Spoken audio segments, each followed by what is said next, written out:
Good evening, ladies and gentlemen, and welcome to the September 20th City of San Bruno Planning Commission meeting. Roll call, please. Chair Biasotti. Here. Vice Chair Marie Kayal is excused. Commissioner Chase. Here. Commissioner Mary Lou Johnson is excused. Commissioner Mishra. Here. Commissioner Peterson. Here. Commissioner Samut. Here. Thank you. Okay. And Commissioner Smith, would you care to lead us in the pledge, please? Sure.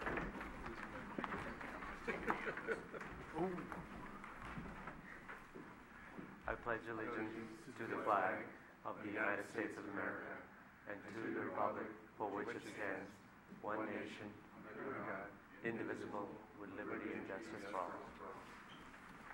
Thank you. All right. Item 1, approval of the minutes for August 16th. Move we approve the minutes. Do we have a second? Second. We have a motion and a second. All those in favor? Aye. Aye. Minutes are approved. Item 2, communications. Chair Biasotti, I'd like to bring to your attention this evening that staff is recommending that the agenda be reorganized to move item E on your agenda pertaining to Caltrans property at northwest corner of San Bruno Avenue West and Glenview Drive to the beginning of the agenda. We have a spokesperson here for that item that has other commitments this evening, so it would be helpful if we could have that item first on the agenda. Very good. If there's no comments from the commission, should we go ahead and make that? I'm good with that. Very good. Okay, we're Thank agreed. you. Is there anyone in public? This is the time of the meeting for public comments. Is there anyone in the meeting tonight who has something that's not on the agenda that would like to say something to the commission? No? Okay. Item 4, conflicts of interest. Any? No? Okay. Item 5, public hearings. First one will be the Caltrans property, item E, at the northwest corner of San Bruno Avenue and Glenview Drive. Staff report, please. Thank you, and good evening, Planning Commissioners. As indicated, the item before the Planning Commission tonight is a temporary use permit request to establish an off-site construction staging area within the Crestmore neighborhood. The site itself is 7 acres in total area and is located on the northwest corner of San Bruno Avenue and Glenview Drive. The site is currently owned by the state of California and is leased by the Church of the Highlands. The site's undeveloped and currently provides parking for recreation visitors at the southernmost end of the site. As the Planning Commission is aware, the rebuilding of the infrastructure within the Crestmore neighborhood has been ongoing since the explosion and fire. The subject site has been used for staging to support the ongoing infrastructure improvements within the Crestmore neighborhood. These improvements include replacement of underground utilities, repair and replacement of street, sidewalk, and streetlights, and additionally the replacement of the Earl Avenue Glenview Drive Park. The San Bruno Municipal Code allows construction staging areas lasting up to 1 year with a temporary use permit from the Planning Commission. As you'll recall, the Planning Commission approved a number of temporary use permits to accommodate the ongoing infrastructure improvements within the Crestmore neighborhood. And if you turn to your staff report and reference Exhibit D, you'll see that there's 2 storage yard areas. There's storage yard number 1 and storage yard number 2. Storage yard number 1 is located at the southernmost end of the Caltrans property, and storage yard number 2 is the northernmost storage yard. In April of 2012, the Planning Commission originally approved a temporary use permit for the area referred to as storage yard 1. 1 year later, that original temporary use permit was extended for an additional year. In June of 2013, the Planning Commission approved a temporary use permit to expand the construction staging area to include the area referred to as Storage Yard 2. In May of 2014, the Planning Commission approved a request to extend the temporary use permit for Storage Yard 1 and Storage Yard number 2 for another year, and they did the same in April of 2015. Lastly, in May of 2016, the Planning Commission approved a request to extend the temporary use permit for storage yard number 2. At that time, storage yard number 1 was not needed. However, staff recently became aware that Caltrans needed to temporarily store soil at storage yard number 2. Specifically, there's going to be 10,000 cubic yards of soil stored at this location. This material would be used for the Doyle Drive project located in San Francisco. Therefore, there is now a need to utilize storage yard number 1 for the ongoing infrastructure improvements within the Crestmore neighborhood.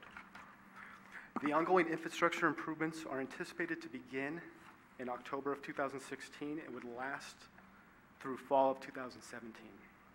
The same conditions of approval would go forward with this application. I just want to highlight a few of those conditions. Condition of approval number 5 requires the applicant to maintain the construction staging area in a clean and orderly condition. Any trash, dirt, and debris shall be cleaned and removed on a daily basis and cannot be stored on site. Condition of approval number 7 requires the applicant to remove all equipment and materials and thoroughly clean the staging area and any immediate properties affected by the dust or debris within 14 days of the contract notice of substantial completion. And lastly, condition of approval number 11 requires the parking area at the corner of Glenview Drive and San Bruno Avenue to remain available for residents that use the nearby trails and for the Church of the Highlands. One thing that is important to note is that per Exhibit D, you'll see the existing storage yard number 1 area. As a result of the next stage of infrastructure improvements, the storage yard area will have to expand, and it's going to expand in the westerly direction. This is important to note because it will still allow for residents to utilize that area for parking to access the recreation areas. Overall, staff supports the temporary use permit request.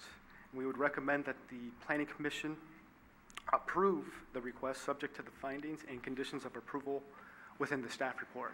This concludes the staff presentation. I'd be happy to answer any clarifying questions. I'd also like to point out that Harry Burrows, the project manager, is available to answer any questions as well. Thank you. Thank you. Any questions for staff? Okay. Do we have a motion? Anyone? Through the chair, Barry? I move the commission approve temporary use permit 16-5 based on findings 1 through 3 and conditions of approval 1 through 12. Through the chair. Through the chair, Public if I might, did you open the public hearing to Oh take any gosh, I'm comments? sorry. Thank you. Did it again. I'm sorry. We'll open the public hearing. Is there anyone here in the public that would like to speak on this issue? Okay. Public hearing is closed. Bring it back to the commission for a motion. Same Aye. motion. I second. Okay, we have a motion and a second. All those in favor? Aye. Aye. Motion is approved. Okay, now we'll go back to the original item 5A, 1429 Keynes Avenue. Request for a permit to allow the construction of a 566 square foot addition. Staff report, please. So the second item on the agenda, 1429 Keynes Avenue, at the applicant's request, staff is recommending that this item be continued to the October 18th, 2016 Planning Commission meeting. Thank you. Okay, thank you. We'll move on to item 5B. Through the chair, Through the chair. if we could please, if we could have a formal action by the commission on the request for a continuance. Thank you. Yes, I'm sorry. Through the chair. I Commissioner move Peterson. the commission continue the item A, 1429 Keynes Avenue, to the next meeting. Do we have a second? Through the chair. Don't we have to open a public hearing on it even though it's going to be, I don't know. Probably, yeah, I think so. I think so. Yes, you do. You should open the public hearing to receive any comments. So then we'll back up again. Is there anyone who would like to speak on this issue? No? Okay. Once again, back to motion in a second. I move the item 1429 Keynes Avenue be continued to October 18. Do we have a second? Second? yeah, I'll Okay. second. All right. We have a motion and a second. All those in favor? Aye. Aye. 5C, 718 Cypress Avenue. Request for permit to allow construction of a second-story addition that would add 404 square feet of living space to an existing single-family home.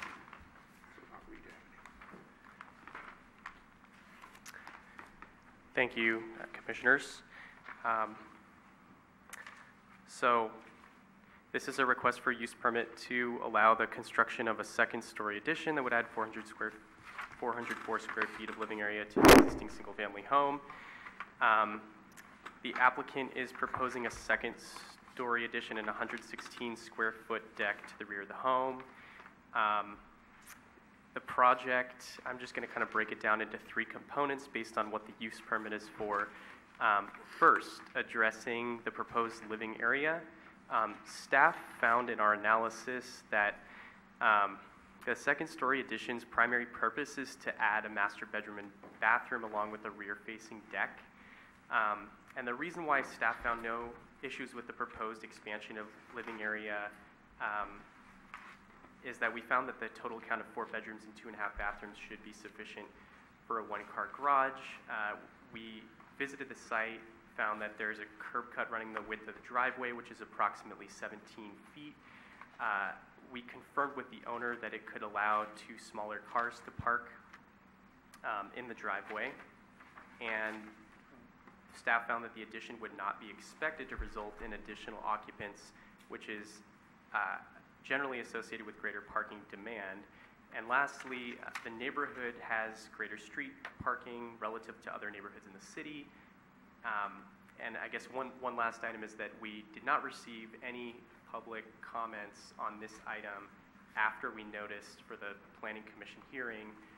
We spoke with adjacent neighbors and they didn't seem to have any concerns with the project's scope or with parking concerns in the neighborhood. So staff finds that we can support, we can recommend that Planning Commission support that request today.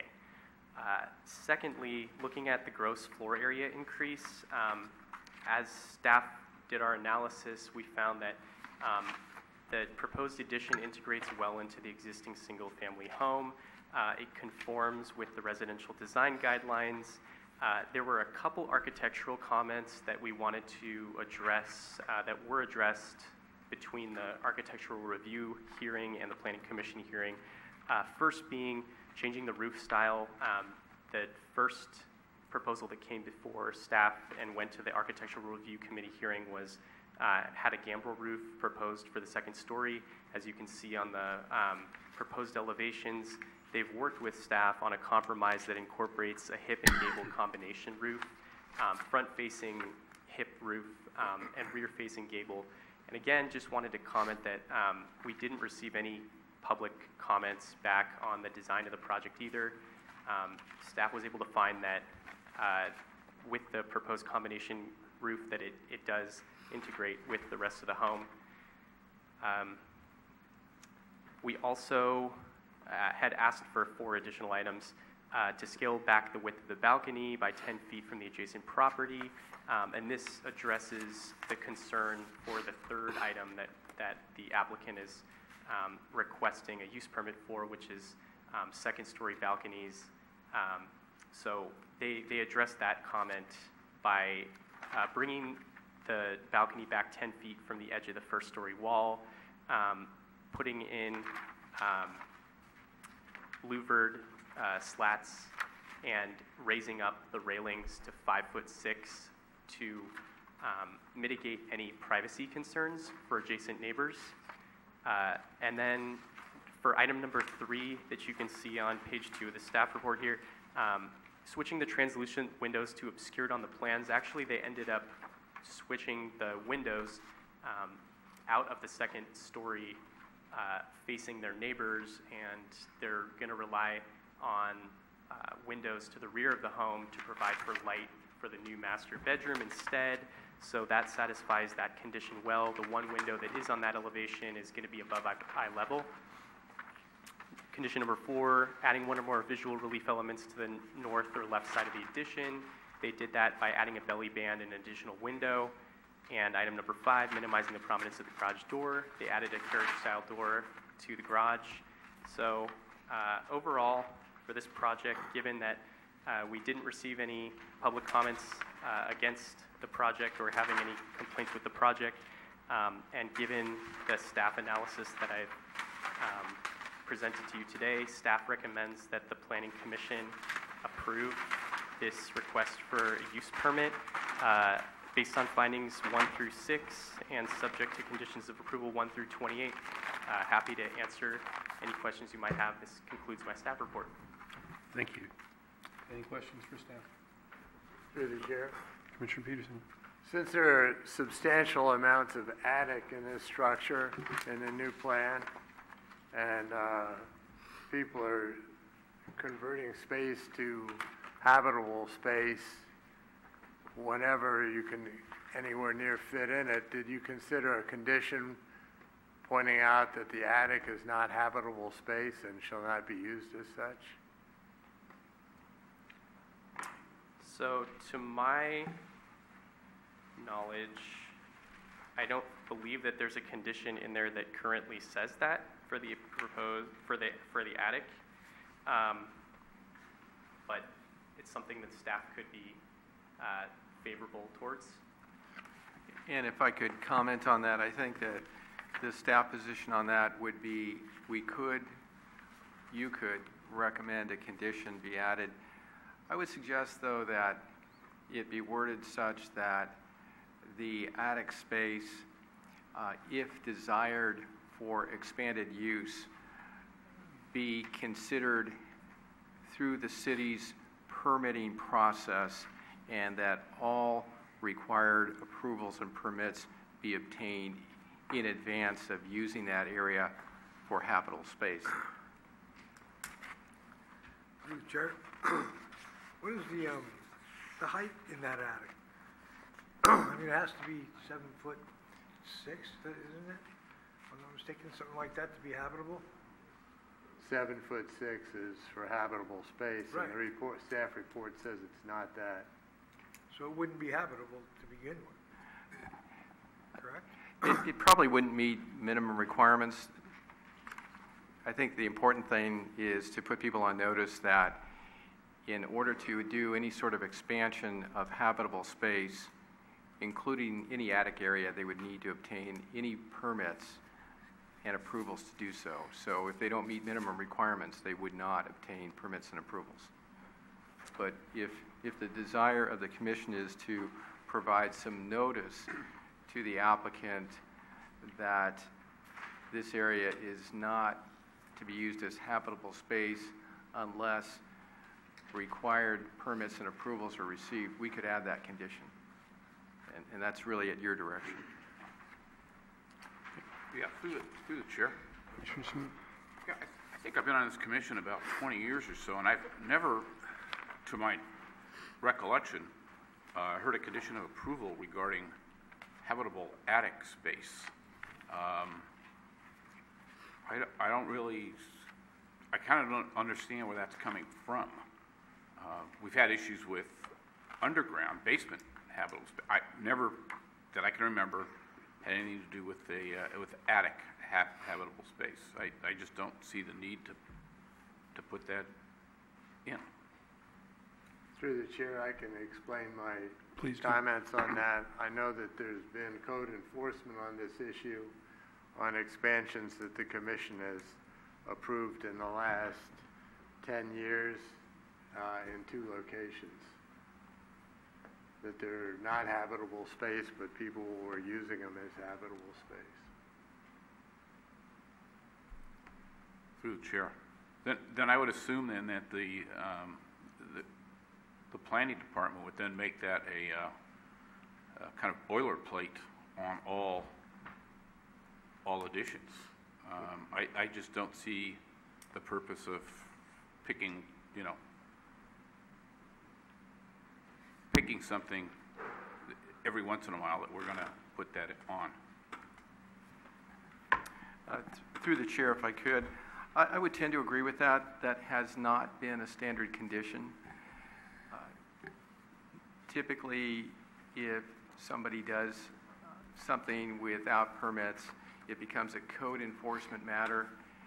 I think what we're hearing from one commissioner is that in this circumstance, there may be a special condition in that there may be larger attic space available for such an expansion, and to put this property owner on notice that any sort of expansion of habitable space would require permits and approval. We don't typically do that, I would agree, and I would suggest... We've never done it. Not going to disagree with that. If you feel that this is a special circumstance and you want to add such a condition, we could. We don't typically do this. Through the chair. I kind of definitely agree, I definitely agree with Commissioner Smoot. If we're gonna do it, might as well have it boilerplate. That way, I'm not comfortable with having it as a special, circumstance or whatever the situation may be. If it's gonna be, X is what you're gonna have to find your little treasure on, then everything should be with the X, it should be boilerplated then. At least that's my feeling on it. Okay. Any suggestions on staff how to move ahead on this? I think you should discuss this as a commission, and if a majority of you feel that there's a special circumstance here, we could add a condition. If there's not a special or unusual circumstance, I would suggest that you not add a condition here.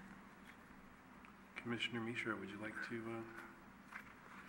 Yeah, through the chair, I'm going back to look at the attic space on here, and while there is the volume that is concerning, the head height is pretty small for it to be of any use. It's a strip of land or a strip of roof space that I don't think lends itself to a special condition. I can understand the intention of it, but when I look at the head height here and the volume of space, the volume's large. I have no doubt about that. But the amount of head height, it's quite small. So I wouldn't want to add a special condition at this point. In any case, we still have public comments to go through. Yes, sir. Thank you. Anyone else want to make a comment at this point? Nope. Okay, thank you. Okay, we'll open up the public hearing. Would the applicants like to come to the podium and tell us your name and talk about your project?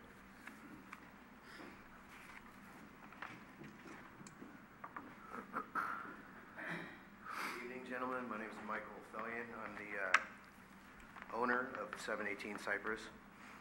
And our whole goal was to add just a master bedroom, master bathroom on top of an existing addition, which was 500 square feet.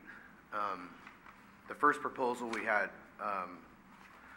introduced was denied because of the roof style, and it wasn't complementing with the other houses in the area. Our whole point of doing this was to get as high of a ceiling in the master bedroom as possible. We wanted like the vaulted ceiling look. So we had done what we were supposed to do as far as changing the roof style to hip and clip, I believe it was, and that didn't go over too well with the commission. So we recommended that, or we tried to get a hip and gable roof, which I have some handouts here. Excuse me for not having enough for everybody. I didn't realize there'd be this many people here, but I'm going to hand them out to you right now. Sure, of course. Okay.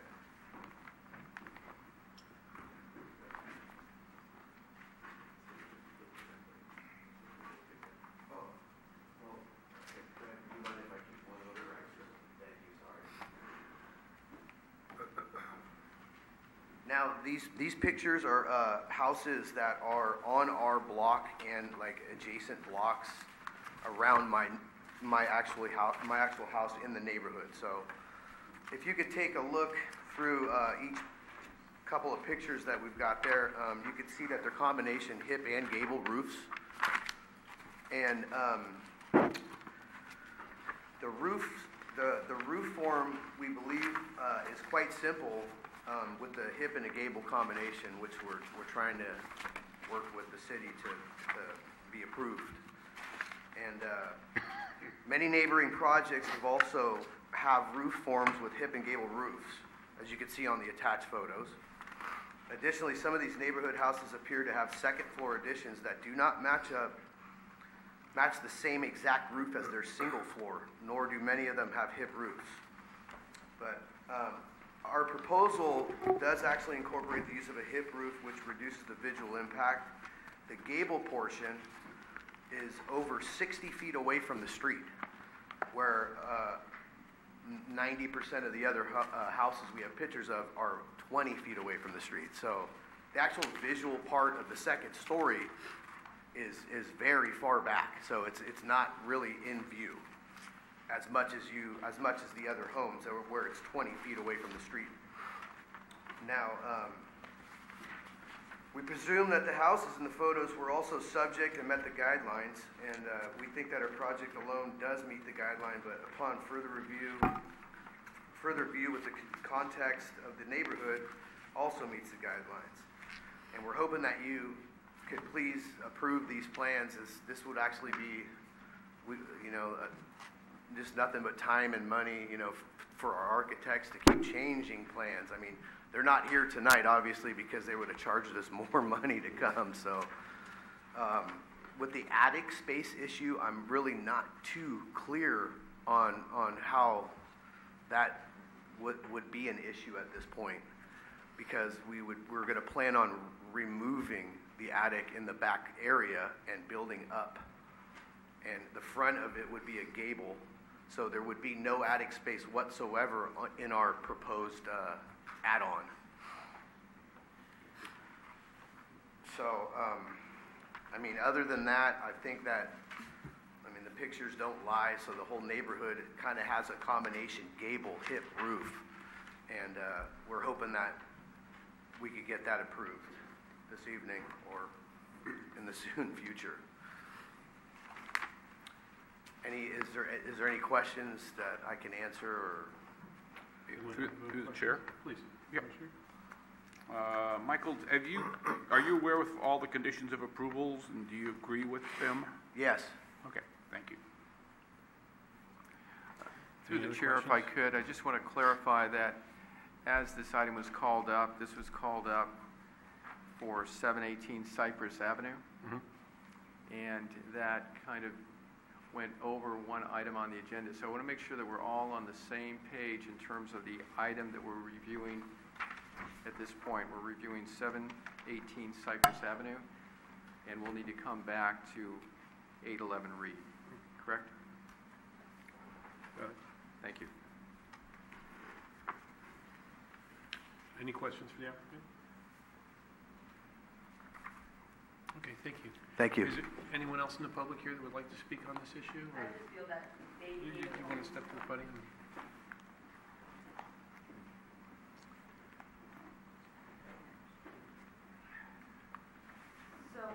I feel that they gave us all these terms and conditions to do, and I feel that it's fair that we have agreed to do everything that you guys have asked, basically. So, And just for the record, your name, please?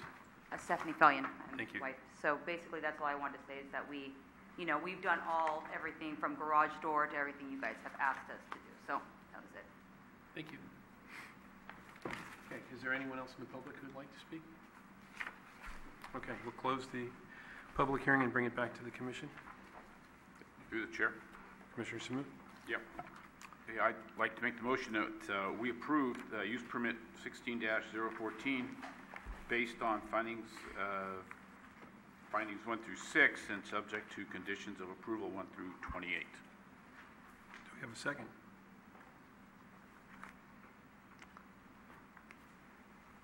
Second. I got a second. I'll second it. Okay, we have a motion and a second. All those in favor? Aye. Aye. Motion is approved, and there's a 10-day appeal period, so thank you. All right, and then we'll go back to item B, which is 811 Reed Avenue, and I apologize for getting that out of order.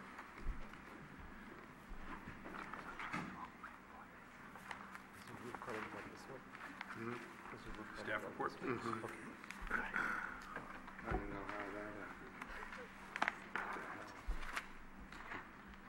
All right, so we have agenda item 5B, which is 811 Reed Avenue. And the item before the Planning Commission tonight is a use permit request to expand the existing home by greater than 50%.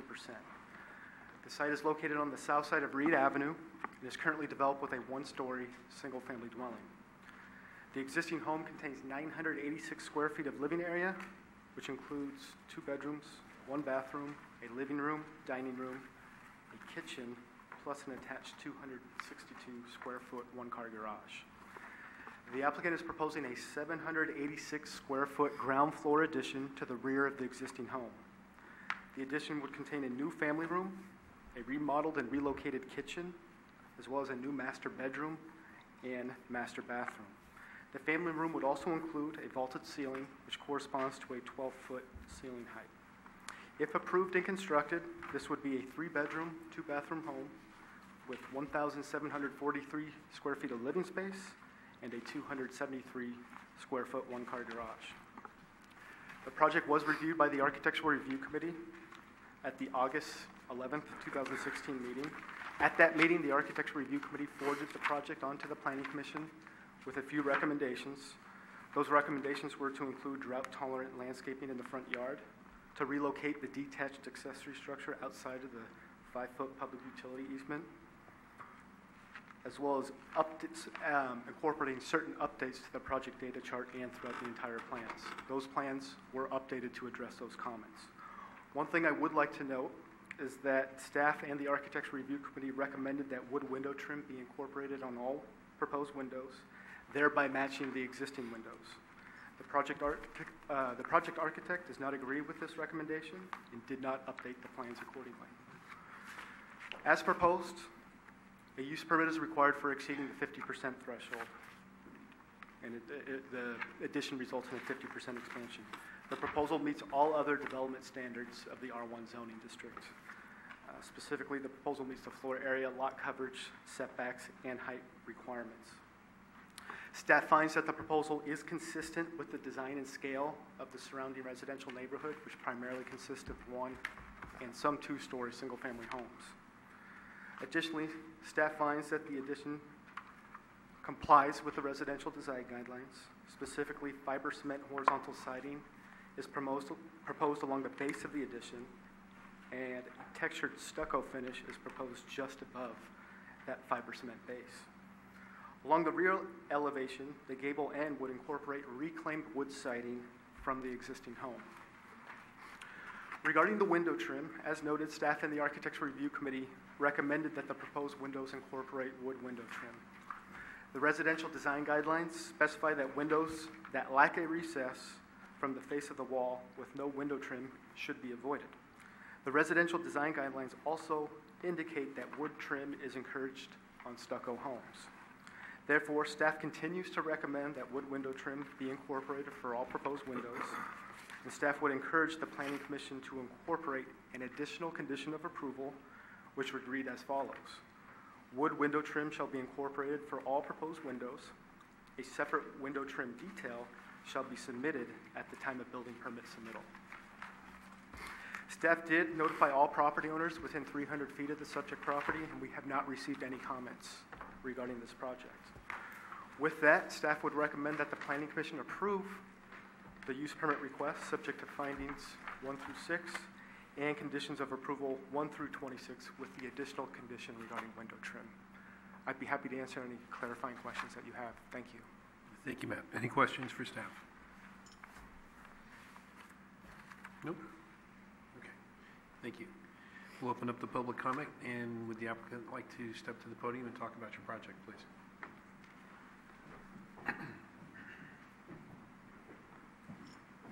If you could give us your name, please. Good evening, Commission. I'm Steve Randall, the project architect. So I think everything's been explained pretty well for the project. Matt, who we've been working with at the planning department, has been very helpful in helping us get everything sorted away. It does seem as if the only issue that we have is the trim around the windows. And as Matt explained to me, that is a standard requirement that they put on all of their projects. The issue I have with that, if I should go into that at this point, or please, is that The house is what would be considered a minimal traditional house. These are post-war World War II houses that are simple in detail. They're meant to be traditional feeling, but not necessarily with a lot of detail on them. This particular house has been wrapped in redwood siding with that's been painted, and the window trim around the existing windows is a sizable 2x4 around each window, which works with the redwood siding that they have. That's typical for that period, that's typical for that style, it's typical for the type of windows that were original in the house. The decision to make the addition part stucco and part fiberboard siding, and then partly recycle part of the back part of the house where we're taking off a lot of that redwood siding and using it again on the upper gable of the rear addition, so that we can, utilize that material without having to dispose of that very good redwood. It always is good. It seems to last quite a long time, especially if it's been painted. And then to use the fiberboard siding on the lower level, there's a product by James Hardy called The Rustic, and it is a very good replica of that type of siding. It's a flat, smooth, plain look, and it has just a little bit of V to the groove of it, and it would, I think, complement that existing without trying to match it, because we really can't match it exactly, because it is redwood siding. We don't want to have to try to mimic necessarily what's there, but try to complement it. So I think that my decision to go with the windows as they are designed is that one thing is we have quite a few windows on the back of the house, and I think putting trim all around them, each one of them, might get a little busy. It does also on the bay, if you'll notice on the bay where the breakfast room is on the back of the house, I think it might get a little bit complicated with, when we would have to have wood window trim, and then we'd have a very, very thin piece of stucco, on the edge of that, at the corners of that bay, on those 3 windows. That was another reason I didn't feel like that was going to work too well there.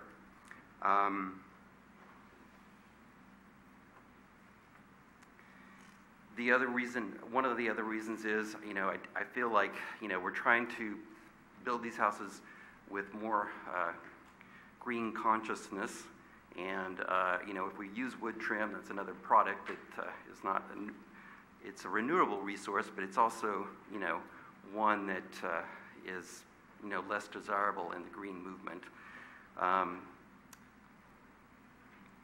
I have examples if you would like to see anything. I'm happy to explain in further detail that very issue. It's not that I'm trying to be disagreeable with the design review guidelines. I just feel like this is actually not quite appropriate for this particular project. I did notice that it's been used quite a bit in San Bruno, this technique of stucco to wood trim around windows. It's not actually that common if you look at houses that were built at this period when this house was originally built. You will see houses that are partly clapboard lap siding with a stucco, other parts of it. I do have a picture of a house that's like that. That's an original 1939 house that's done like this. I'm happy to show that to you. I just feel like, this is the best solution. Everything else seems to be in order for approval. So, happy to go into this further if you'd like. Go ahead, please, whatever you got. So if I may just show you one of these ones. Of course. Okay. So this is a minimal traditional house in a nearby neighborhood. The lower floor, it's a 2-story house. The lower floor is a stucco siding you see. The upper floor is a lap siding. The existing windows where the stucco is don't have a wood trim around it. You'll see there on the back of the house, you'll see same condition, no trim at the window. And actually they have a lap siding, but they have a very minimal trim at the windows on the upstairs. Actually, if you just give us those, we'll pass them along. Okay.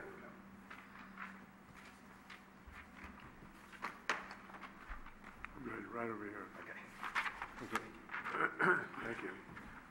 Through the chair, if I could, ask our associate planner, Matt Neubaumer, to come back up to the podium and maybe provide a little bit more information to the commission regarding the residential design guidelines.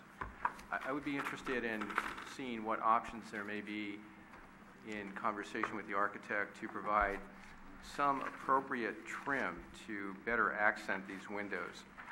And maybe, Matt, if you could start again with a little bit more information for the commission on the intent of the residential design guidelines and kind of lead us a little bit in the direction of what might be options to provide some more accent, some more trim accent, and maybe the architect can work with us a little bit to suggest an option that the commission could look at. Thank you.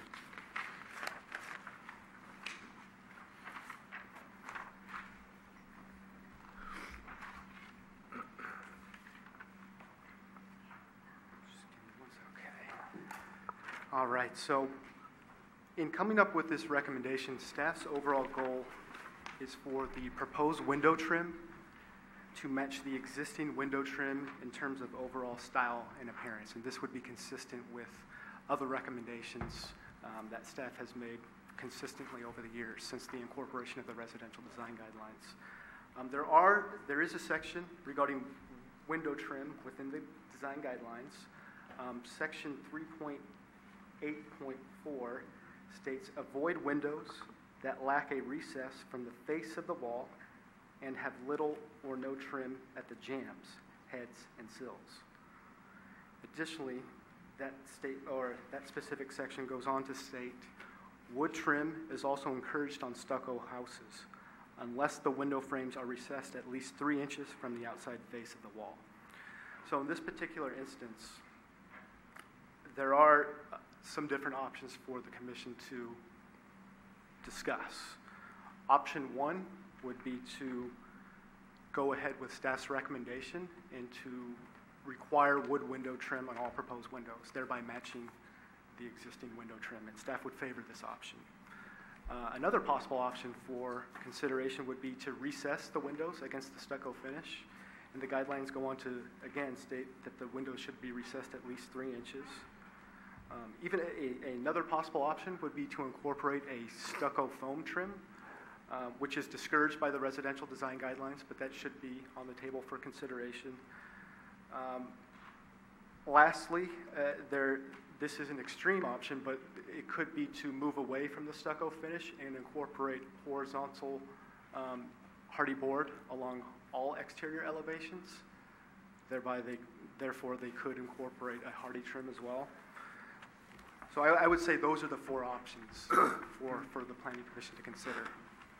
To the chair, would there not be a 5th option that would be just the way they're proposing it? I mean, it's guidelines, correct? It's not this is how you have to do it. Guidelines are guidelines. Understood through the chair. That is understood through the chair. Thank you. Through the chair, another option I'd like to put on the table is to leave the stucco windows the way they are and only add the trims and the shutter to the windows that are with siding. That would be another option.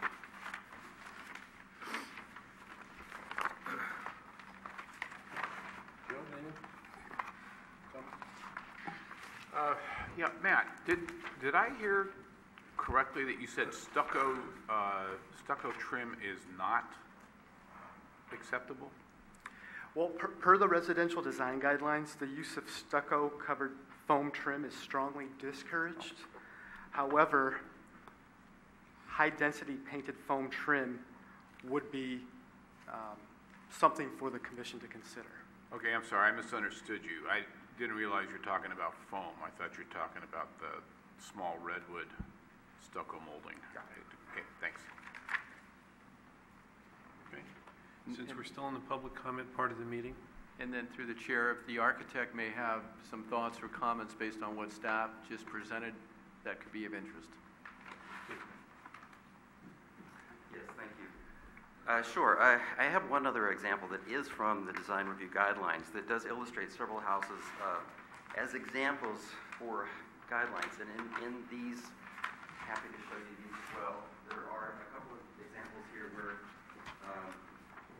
you'll see a couple of houses with the very same type of trim or trim detail that or non-trim detail that I'm proposing. And also keep in mind that I am proposing a wainscot trim. If you could just pass those along so we can all take a look at those. And step back to the podium so that you can hear it. As I was saying, so that we can, there are a couple of examples that are similar to what I'm proposing. I did look around the neighborhoods in the area this afternoon to see if I could see any other examples, and I did find a couple of places that I did take photographs of. They're in my phone if you need to see those. But you know, I think that we would prefer, of course, that it be accepted as it is. I do feel that it is an appropriate way to detail this. The windows themselves are good. They're going to be, we're specifying Milgard vinyl windows of their Montecito series. And they're a nice, pretty hefty, trim jam around them. And there's a slight reveal that they will have to the stucco wall itself. It's not as if it's just going to be flat. I think that's really all I can give you other than showing you a couple of other pictures. Yeah. I think we've got the idea. Thank you. Okay, through the chair, can I ask a question? Of course. Sir, can I ask you a question? Yeah. Okay. So are you proposing that you're going to stucco directly to the windows, or there's not going to be any stucco trim whatsoever? That's how it's done. That's how you normally trim. Many of these window manufacturers build their windows to have the stucco returned to them. There's a fin on the window jamb itself that nails to the shearing, the plywood shearing on the outside. Correct. The stucco comes along and gets applied, and there's a jam to it, and it's designed to take that stucco material as a return into the jamb of the window. Okay. Thanks. Again, through the chair, we would just, as staff, like to make the recommendation that the windows have a trim. I think they're being described as non-trim windows, basically, by the architect. And per the residential design guidelines, we're recommending that the windows either receive a trim feature or be recessed. Thank you. Okay. Is there anyone else in the public who'd like to speak? It's your chance to get up and say something.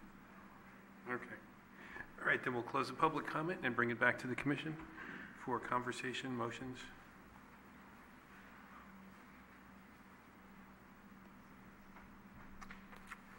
Okay, yeah, I just got to get this straight in my head. The stucco is really going to be applied to the addition, to the rear sides and to the back. The front essentially is going to have siding. Essentially, I guess the old house or the existing house will have siding on it. And all the windows on the siding are proposed with trim. So it's only the windows that are on the stucco that are proposed with no trim. And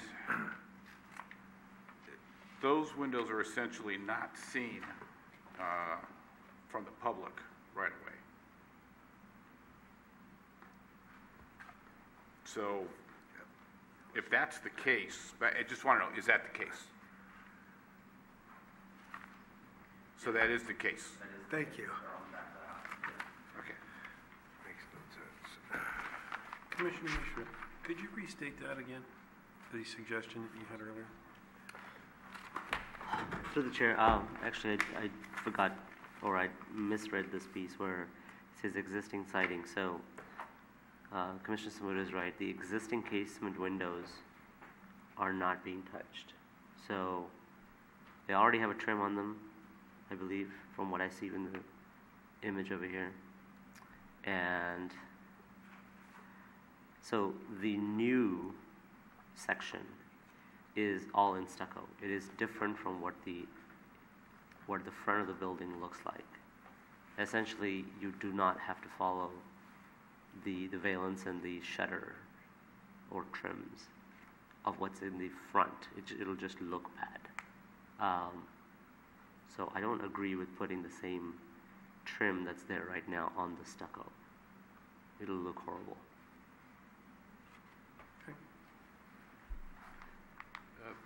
Through the chair, can I ask one more question? So I want to confirm too that in terms of the windows, either the old ones are going to come out and match the new ones, or the new ones are going to match the existing. It's all new windows. So all the windows are going to be the same in terms of color, treatment, all that? Okay.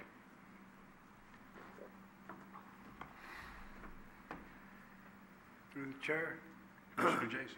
any of the commissioners have a question, I'll make a motion. Through the chair. Go ahead. I'm not the Commissioner chair. Peterson. So you thought. It's not very often I disagree with another commissioner, but I don't think it's fair to refer to having trim applied to the back windows as looking horrible. It's what the design guidelines ask for, and I think it would look fine either way for my part. So whether it's per the design guidelines and has wood trim in the back, or it's done as the manufacturer recommends, stucco right up to the window and call it good, I'm good either way. But horrible, I don't think applies to either detail. Thank you. Yeah, through the chair. Can I just, Commissioner Smoot. yeah, this is a question for staff. Matt, maybe you know better. This is certainly not the first edition in which windows have been applied to, put into a stucco wall. And how has this been treated in the past?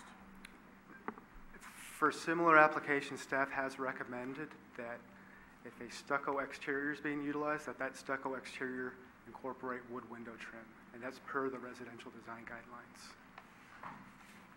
So in the past, we've just recommended that they go ahead and put trim up around. That the trim match when in terms of an addition, that the proposed window trim match existing window trim, and that wood window trim be utilized even on a stucco finish per the residential design guidelines. Okay, thank you. Through the chair, Commissioner Mishra. question for staff. Do we have to use this particular one? Can it be any wood trim? Do you have to use this particular wood trim?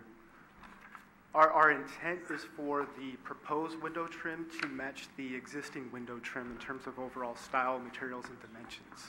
I have a problem with the one that's shown right now, Okay. and on stucco. Are you saying you think it's going to have, Picture is better. it's going to have the shutters? They're not asking for shutters. No, I'm talking about the trim. Oh, Yeah. I see, yeah. That's the one I'm more I get concerned you. about. It's this particular style. Commissioner, what page are you looking at? I'm looking at page 3.0, exterior views, front elevation, northwest. And that's the front of the house. And I'm looking at you can look at over the garage, or you can look over the front window. There's This has sort of a ripple, yeah, it's that on a stucco. Through the chair, it would not be necessary to match the trim that you're speaking to, Commissioner Mishra, that you're speaking to That's existing. on the northwest elevation. So the idea would be that it would be wood trim. It would not need to be scalloped, or as you're seeing there on the front elevation, the existing front elevation northwest. So the idea is to provide a wood trim feature to accent these windows, and we could certainly work with the architect and property owner in terms of the wood treatment.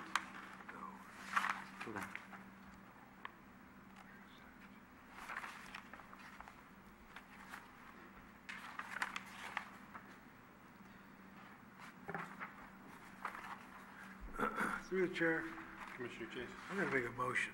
I'm going to make a motion that we approve use permit 16-015 based on findings of fact 1 through 6, conditions of approval 1 through 25. I don't think that we need the condition, and I don't know which one it is. I was looking for it in here in regards to the trim on the windows. I don't know. It's guidelines, as far as I'm concerned. I don't think we need to force the back of the house to have wood trim. That's my motion. Take it or leave it. Through the chair, I think there are 26 on the document that we have. Pardon me? I think there are 26 conditions of approval. Did I hear you say 25? Yeah. Yeah, because I was looking for the last. I think the last one they that added a was proposed 27. condition, Matt? There are currently conditions of approval 1 through 26. The other condition regarding the wood window trim, we added verbally and is not included within the staff report. Okay, thank you. That's 1 through 26. That was my motion. Second. Okay, so we have a motion for 1 through 26 and a second. All those in favor? Aye. Aye. Okay, motion's approved. There's a 10-day appeal period. Thank you. Okay, we'll move on to item D, 139 Florida Avenue. It's a request for a use permit to allow construction of 1,296 square feet, first floor and second floor addition. Michael. Good evening, Commissioners. Michael Smith, Planning Department staff. The subject property, 139 Florida Avenue, is located in the historic Cupid's Row area on Florida Avenue between Milton and Huntington Avenues. The subject lot is substandard in size and irregularly shaped, measuring a little less than 4,000 square feet, with a 50-foot wide frontage and 32-foot wide rear property line. The existing right side setback is also substandard, varying between 3 feet at the front and only inches towards the rear. The property is currently developed with a 2-story dwelling with 2 bedrooms and 2 baths and 860 square feet of living space on the upper floor and a 210 square foot detached garage and a 214 square foot unpermitted deck and enclosed room at the rear of the building at the ground floor. The applicant is proposing to remove the detached garage located on the side of the building and construct a new 1,296 square foot 2-story addition on the east side of the building. The addition would include a 426 square foot garage and increase the floor area of the building by 1,070 square feet for a total square footage of 2,296 gross and a floor area ratio of 0.53 where 0.55 is the maximum permitted. With the approval and construction of this proposed project, it would resolve a code enforcement case for illegal construction regarding a room at the ground floor, a room and bathroom at the ground floor of the residence, and the rear deck and stairs. If approved, the 2-bedroom, 2-bath residence would become a 3-bedroom, 2.5-bathroom home with a total floor area, habitable floor area of 1,870, not including the garage. As stated, the project requires a use permit for 50% expansion and for 1-car parking. This project was originally reviewed by the Architectural Review Committee in March of this year and was forwarded to the Planning Commission with a recommendation for approval.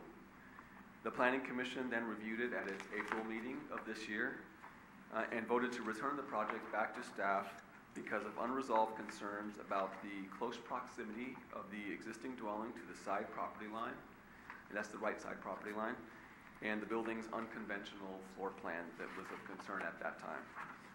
To address these concerns, staff first spoke to a representative of a land surveying company.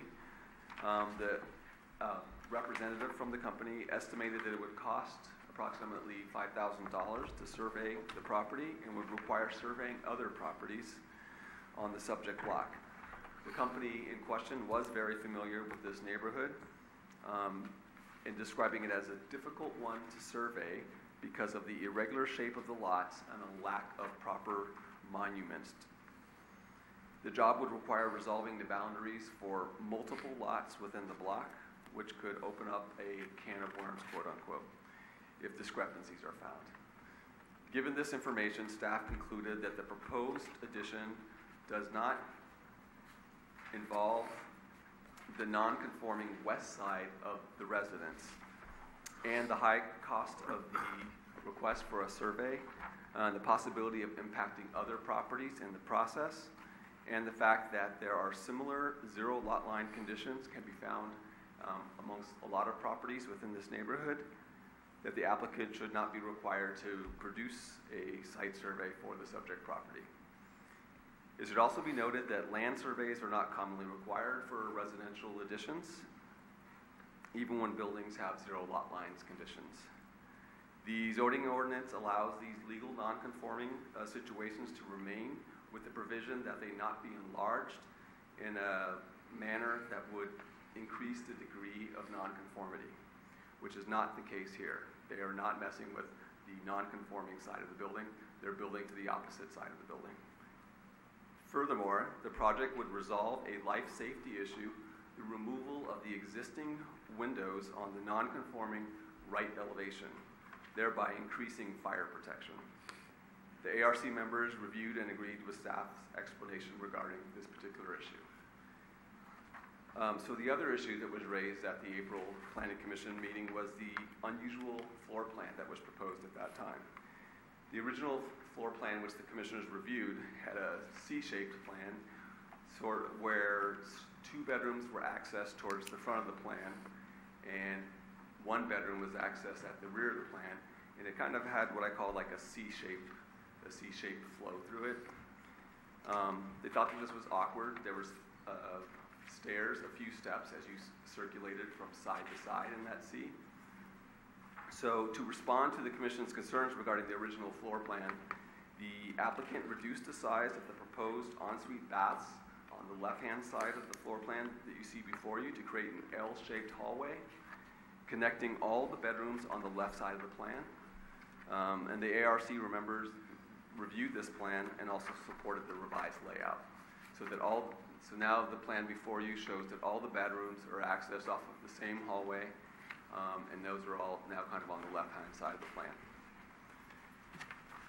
The ARC members did express some concern about potential for the ground floor crawl space to be converted into habitable space, and asked staff to consult with the city attorney about requiring a deed restriction for this crawl space.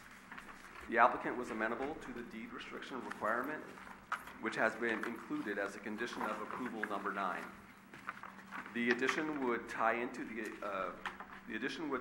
with new stucco cladding, new windows, trim, and new roofing material to give it a seamless and consistent architectural vocabulary with the existing building. The department mailed hearing notices to residents within 300 feet of the subject property, and no comments were received. So staff is recommending at this point, we feel like we have addressed the Commission's comments from April, and we are recommending that you approve the project based on findings 1 through 6 and subject to conditions of approval 1 through 29. And this concludes my staff presentation. I'm available for any questions or comments. Thank you. Thank you, Michael. Any questions for staff? Through the chair. Just one that comes to mind. On the online report, I see page 1. End of the report essentially goes from staff required that the full bathroom in the ground floor office be removed since there was no, and then just ends. Sorry. That should be there was no internal connection to any other habitable space. Okay, so I'm not missing a page.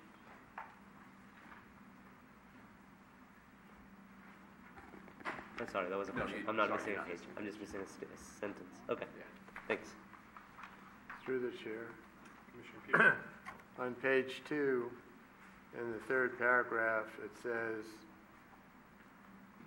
the second sentence, the proposed plan is in response to the building's many constraints, which include a bi-level floor plate. What is a bi-level floor plate?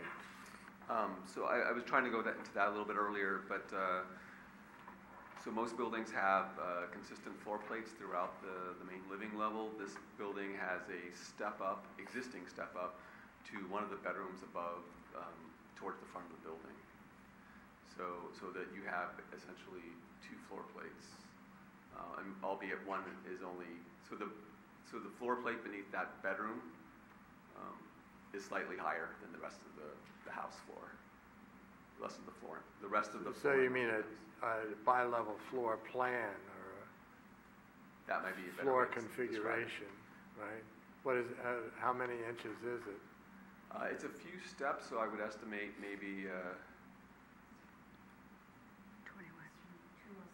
2 or 3 steps? Oh, okay, thanks. Okay, much better. Thank you very much. So, Chair, I have 2 more questions, actually. Sorry. I'm just not satisfied with the engineer, ALS, land surveying company, not wanting to review a project because it will open up a can of worms. I mean, I'm tempted to just abstain on this project at this point, which I probably will do because I'm actually not satisfied with the full plan. But I'm still going to ask my question. So, what does the city feel about someone not wanting to survey because it'll open up a can of worms? And why would we even allow that to be entered into the project report? It just seems odd to me. Well, the point I was trying to get across is that in rectifying where the property lines may be for this property, which is the subject property that we are concerned about, that it would require rectifying the property lines for adjacent properties, and through that process it could come about that some of those adjacent properties may be encroaching on other lots that are next door. Right, but if you have a concern like that, don't you have to rectify it? I mean, would you just leave it because it's existing condition? It seems... Through the chair, if I could respond, I think the terminology we should not have used. That basically the information that we received back from the surveying firm is that there are a number of survey discrepancies, point discrepancies in this area. Missing points of survey, etc. This would be a very complicated, expensive survey to perform. That was one bit of information. Another bit of information that the senior planner provided is we don't typically require this kind of information, a survey in a circumstance like this. We have many situations in this community where we have 0 lot line conditions. We have many conditions where we have, through time, uncertain boundary configurations. Given the information at hand, missing survey points, complexity, cost, the fact that we don't typically do this, and the fact that in terms of what was being proposed, the objective here is to correct a code violation to make the property safer. They were achieving that, and that seemed like that should be the focus in this circumstance. The commission had indicated some interest and concern about property boundaries. We respected that.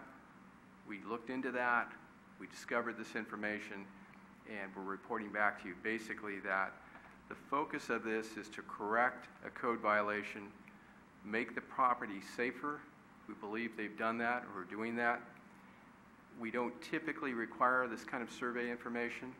This would be an extra burden on the property owner, and moreover, the survey company is indicating to us there are missing survey points. It would be a very complicated and complex undertaking and very costly. That's fundamentally the response that we need to provide to you this evening. Thank you. Thanks. Sure, yes. The second question I had was, Now, I see that the project came in with a split floor plan. And then I saw that the split floor plan was changed on the back half of the, sorry, there's not a north arrow on this, but there used to be stairs right in the middle, right next to the existing living room in the hallway. That was taken out, so that split level is now being demoed. And then in the new plan, that split level moves further east, probably. So we're already affecting the floor plate substantially. Why would the floor plate then not be corrected in this circumstance? It seems that they've gone through the effort of trying to appease the Planning Commission based on previous comments, but did not go all the way to actually rectify the problem of a floor plan that looks pretty haphazard on the first floor and the second floor. I'm still not satisfied with the first floor layout. The second floor layout seems like they're creating a split level regardless with additional 10 steps or additional 4 steps on each side or 5 steps on each side. So it seems like there's an extra effort being made for no good reason. Was that in consideration while the applicant was discussing this floor plan? As far as I can tell, the bi-level floor plate still remains. So right. It does. You're correct. Okay. So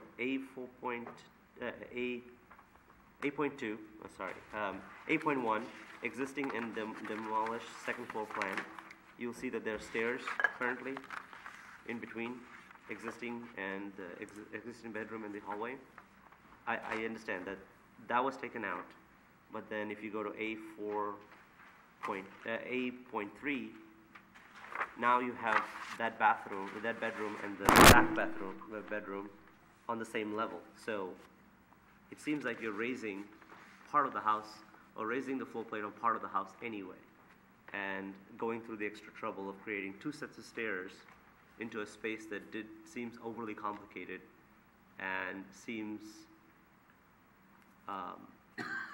more cost prohibitive over time. So I'm just concerned that this floor plate still doesn't make sense to me. I can try to explain. So the existing building, I'm referring to page A3 here. Sure. Okay, so the proposed floor plan. On the right side of that floor plan, we have all the common rooms, essentially, for the structure. And beneath there is a crawl space. So it doesn't, and this is all part of the existing building on this side, right, that I'm referring to. So that's the stairs to go downstairs. Sorry. The stairs at the back are the stairs to go downstairs to that, just the kind of room at the back of the garage. But anyway, so the right side of the floor plan, it has crawl space underneath it. But to put a garage in, they built off of the left-hand side of the floor plan, where it's slightly higher, so that they could be able to make functional use of the ground floor and put a garage in there. So the right side of that floor plan, you could not put a garage underneath there. You couldn't put habitable space underneath there. It's just not tall enough. So it made sense to kind of build off of the left-hand side of the building, where you could carry that same floor plate, and it would allow you to put a garage on the ground floor and any inhabitable space behind that garage. Yeah, I see what you're saying. This brings up another issue. There aren't enough stairs to go downstairs.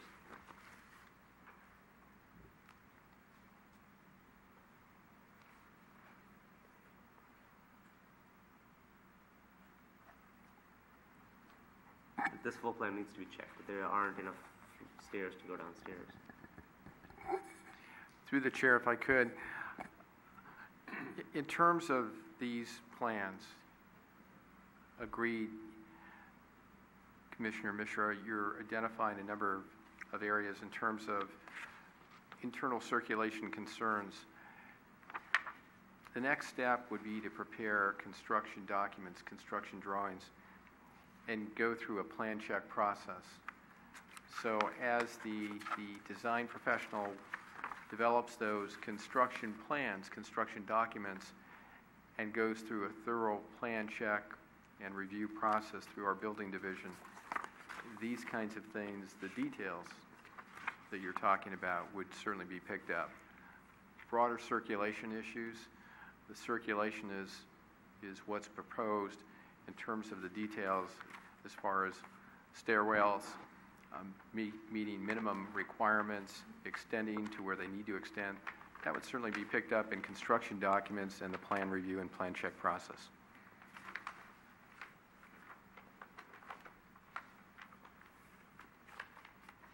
Okay, let's move on. Thank you. Michael, if I remember correctly from architectural review, this is like the second version, so this is actually an improvement. Yes. That was from what was brought before us. Could you speak a little bit about what it used to look like? Maybe that might help Sure. people understand. So staying with sheet A3, when you came to the, circulated to the left-hand side of the building, you came to kind of a dead end. And then to get to that back bedroom, you had to go through stairs that were off the dining room. And so you had stairs that were right next to each other. You had the stairs going down to the one room behind the garage, and then you had 3 steps up to that bedroom at the back of the plan.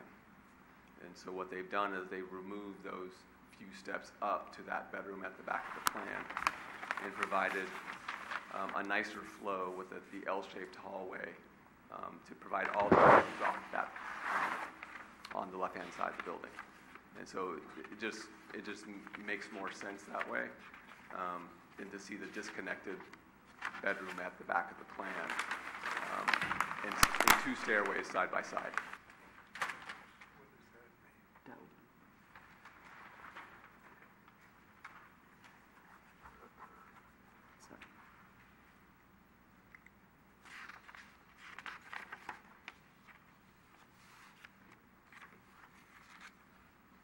Any other questions for staff? No? Okay. Thank you. We'll open up the public comment. We'll start with the applicant. Would you like to come to the podium? Give us your name and tell us a little about your project.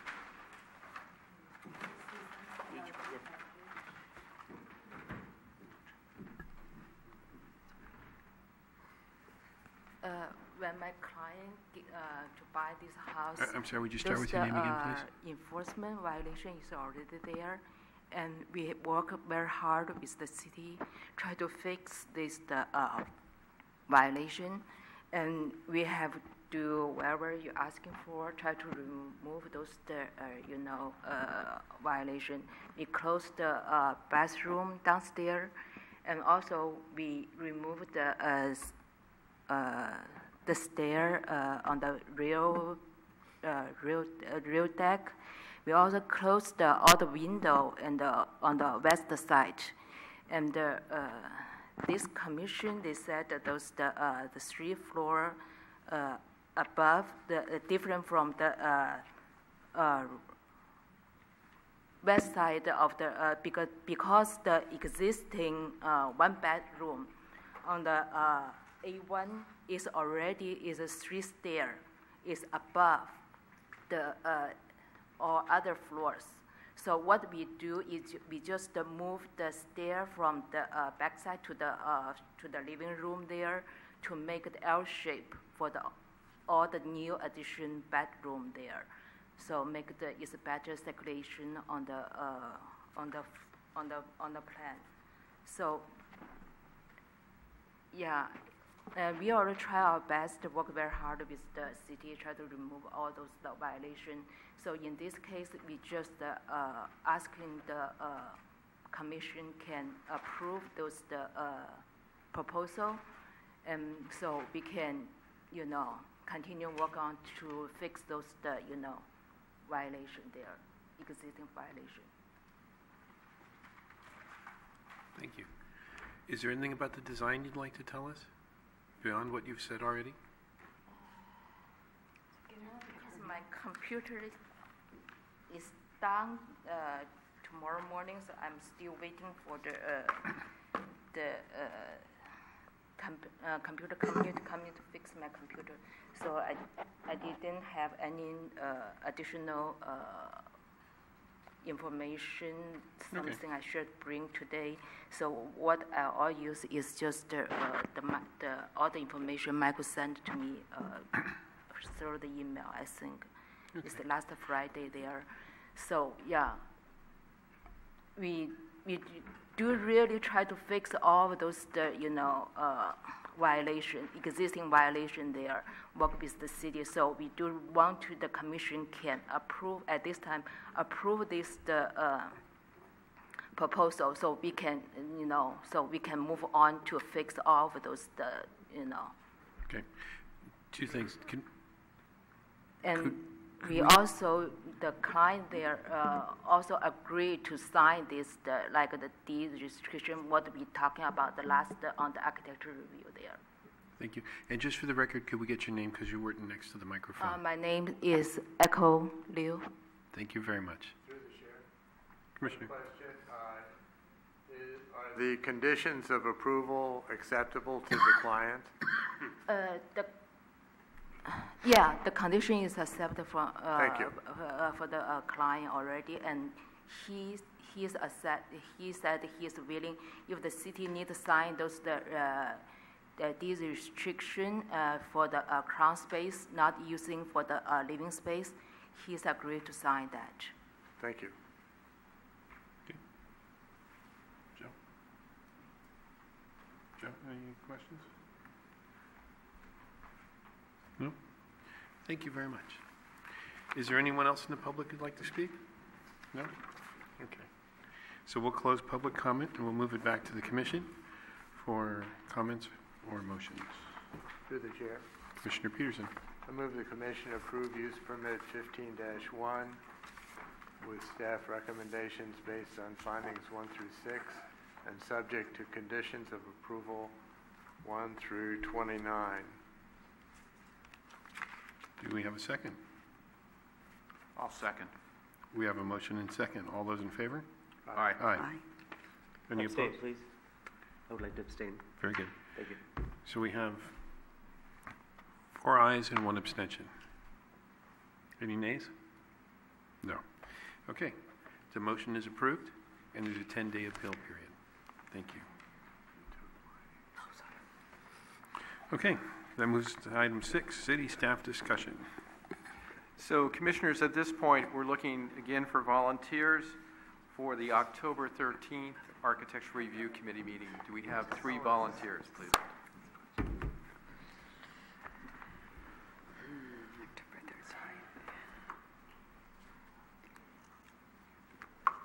Commissioner Johnson?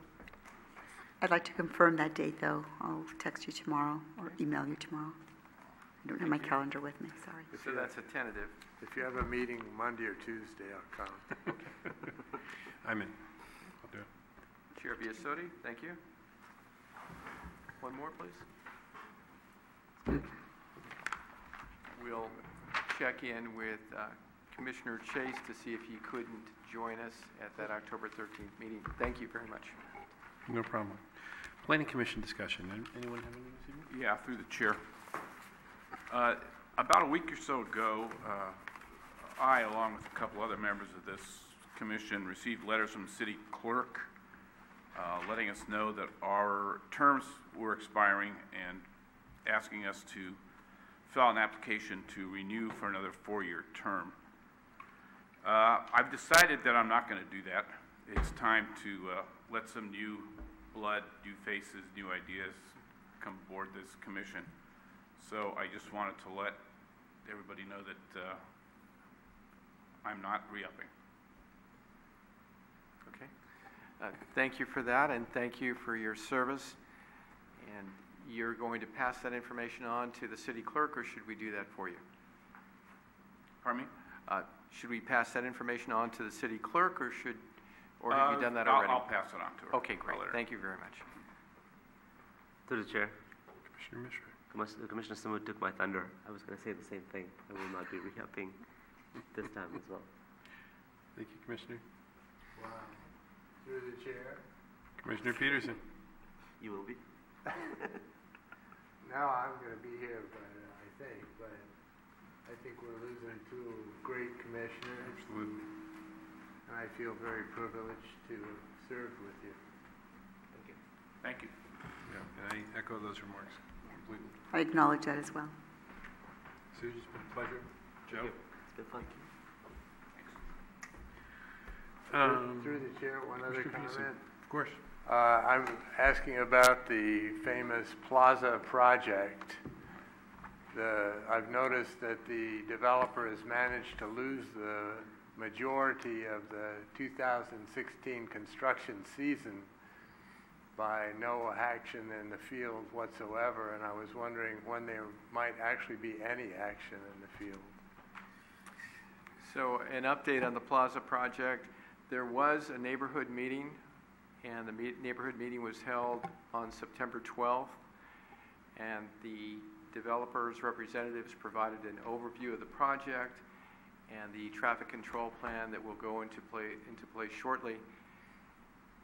Permits for shoring and encroachment were paid for and picked up today at City Hall. So we've had a neighborhood meeting. Initial permits have been picked up. We expect to have a pre-construction meeting on Thursday morning with representatives of Ceres Regis, and we expect to see mobilization to begin next week. Wow, excellent. Thank you. Thank you. And for staff, this was given to me at the beginning of the meeting. It's to city department heads from the San Bruno Victory Honda Opposition Coalition.